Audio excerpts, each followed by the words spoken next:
Hi Libra, welcome to your end of December 2018 general tarot reading. It's Raina here.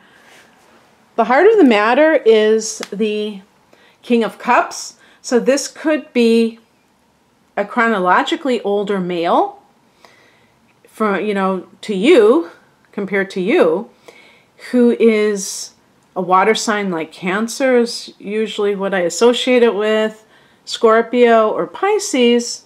Or they just have that type of caring demeanor. Usually, if somebody's like this, you will, if you look at their astrological chart, see that they have maybe a rising sign with water, because it's a very special type of sensitivity. This person could be a healer, an artist, a member of the clergy that you are kind of maybe bearing your soul to. If this is an individual, this could be a romantic relationship. It doesn't mean that, I should say that you might be attracted to this person but not be in a relationship yet. This could even be your spouse that you really don't feel compatible with.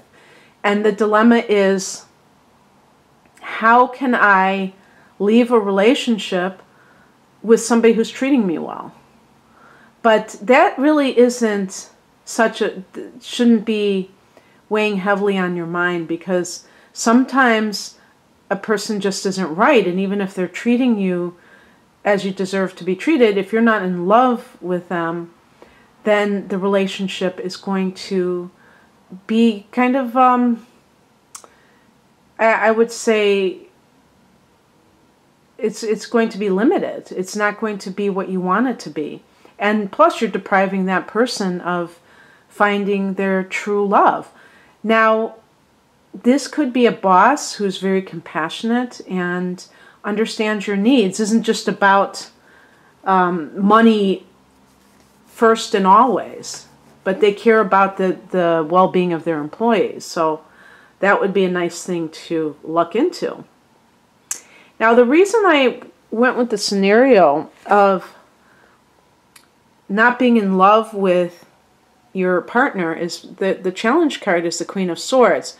So we have the King and we have the Queen. And this can represent the father and the mother too. But in a marriage, a lot of times children are involved. So we look at those roles that they're playing. So it might be like two people playing the role of father and mother, but they don't have their own relationship as it should be. And I think out of most signs, a Libra person is acutely, painfully aware of when they are not in a relationship where there's that sense of being part of a couple, where you're just kind of playing this role. And it could really bother you to be in that position, because you could feel like you want more than that. You don't want to just have a marriage in name only. So the Queen of Swords in the challenge position is, to me, the negative qualities that women engage in, and I'm saying this as a woman, when they are unsatisfied with their life, where they are kind of like, I don't know if I'd say blaming the other person, but it's like using words as a weapon is a big one. And I think with women, there can be that wounding emotionally. Whereas if men are doing the same thing, they're mostly like, they might specialize in gaslighting and saying, oh, you're crazy for thinking that. But a woman would just be like cutting down their partner. And you may, Libra is not associated with that kind of cruelty. It may come out in ways that you are kind of shocked at yourself, where you're just leaking out sarcasm, for instance, and just kind of passive-aggressive types of like little digs and things like that. And yet this is a very compassionate man. So really it could be like your guilt that is causing you to feel that way. To feel that, you know, I'm a bad person for even thinking of leaving this relationship after I'm being treated so well. And sometimes when people feel that way, they actually turn on the other person because of the guilt. So I don't know if that resonates with anyone. Maybe that's kind of a bit of a stretch, but there can be possibly also, if you're involved with this King of Cups, that his ex, who is the mother of his child, is all of a sudden interested again. Maybe she even left him, but she is interested because he's with somebody else. We know that that happens all the time, right? So it could be a number of things, but there's some woman who is kind of being, you know, nasty about something related to this situation.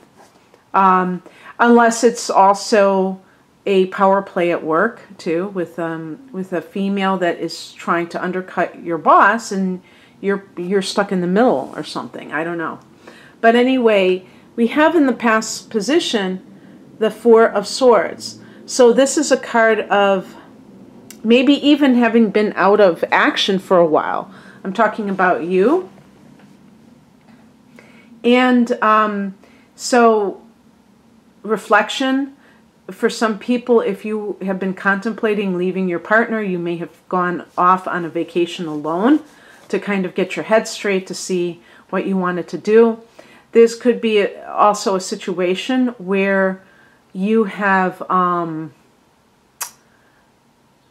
you know, maybe you had like a maternity leave. I would say even with the Four of Swords, even though it's very contemplative, I could see something like a maternity leave, and you're back at work and the boss is on your side, but this other person, maybe it's a female, an older female, is giving you grief.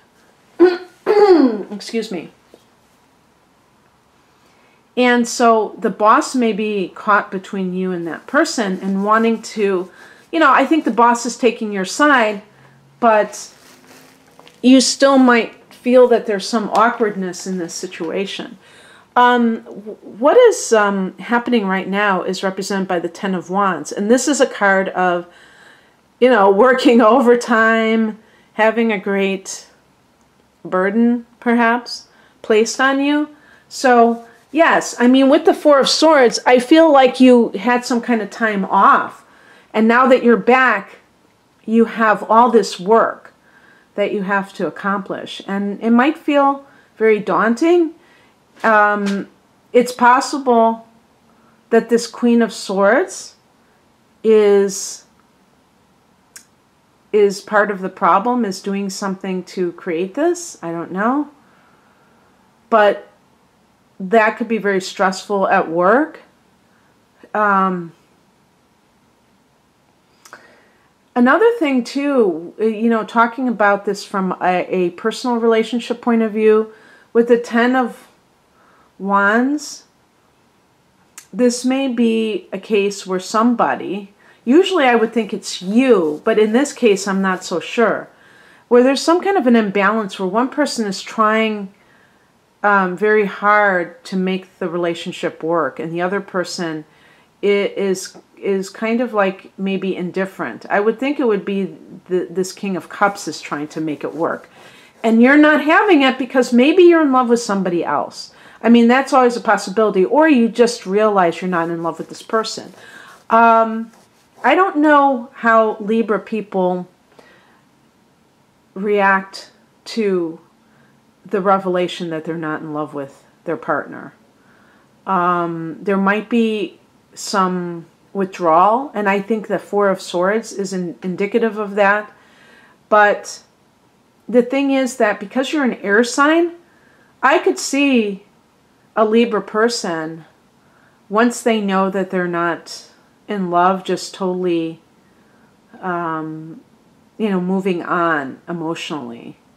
And then, you know, feeling like, oh, wow, this is so messy. I have to kind of clean this up. And I don't know how to do that because you don't want to hurt the other person. what is coming in is represented by the Death card. So this is that sense of knowing the finality of this situation. It's interesting because I was thinking, with the King of Cups, is this like a Scorpio individual? But because the Death card is connected to Scorpio. But what I would say too is that perhaps the King of Cups is you attempting therapy, marital counseling, in order to deal with this, and you realize it's not. And in that case, if you're the one that's trying to save a relationship, and the King of Cups is merely you going to counseling for it, the Ten of Wands suggests that you may be the only one doing the work, and that's the problem of it. And so then you realize that it really is over. And with a situation at work, if you had some kind of time off and you came back and you're trying to reestablish yourself, maybe you had maternity leave or you had some kind of a medical leave, you may realize that you can't go into that river the same way twice. So you may decide that you have to move on from this job because, first of all, you might have this Queen of Swords character that is really making your life miserable, but also you might realize that things have just changed. The dynamics changed and there's nothing you can do about it. And so the outcome is very apropos, the Fool card. And this is a card of, new adventures, a clean slate. I want to tell you, Libra, that in March and April, you're going to experience 2 full moons. One at the 1st degree of your sign, or 0 degrees of Libra. And that's happening on the vernal equinox, the first day of spring in the northern hemisphere, okay? And then, March 20th. And then the second one is occurring on April 19th at 29 degrees of Libra. So you get the full Monty, the full gamut of the 1st degree, the last degree. So for Libra, this could be a profound time. Beginnings and endings of the highest caliber. So perhaps this is kind of a foreboding to that, or I don't want to make it sound bad. I mean, it's something good, but I mean, a prelude, that might be a better word. So I just wanted to give you that astrological little tidbit. And yeah, so anyway, and 0, the Fool. Maybe that is the timing when everything kind of shifts. 0 degrees of Libra. March 20th, baby. Be there or be square. Okay. I hope that you enjoyed this, and if you'd like a private reading, the link is below. Have a wonderful holiday and New Year, Libra. Take care. Bye.